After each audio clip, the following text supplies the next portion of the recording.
Hello friend, આજે હું એક ઘરેલું ઉપચાર લઈને આવી છું. જે લોકોને ખૂબ શરદી, કફ, પાકેલો કફ નીકળતો હોય, ફેફસાની અંદર જમા થઈ ગયો હોય, એવા લોકોને શું કરવાનું તે ઉપાય બતાવીશ.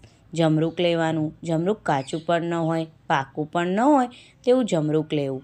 તેને વચ્ચેથી કટ કરવું, 4 ભાગ કરી લેવા. તેમાં થોડી માત્રામાં સંચર મીઠું અને કાળા મરીનો પાવડર લગાવી તેને કાંટાવાળી ચમચીને ભરાવીને ગેસ પર શેકી લેવું.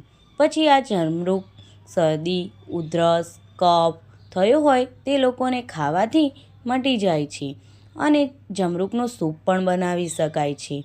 જમરૂકને શેકીને કટ કરી ક્રશ કરી લેવાનું. પછી તેમાં સંચર મીઠું અને કાળા મરીનો પાવડર એડ કરી સૂપ બનાવી લેવાનું.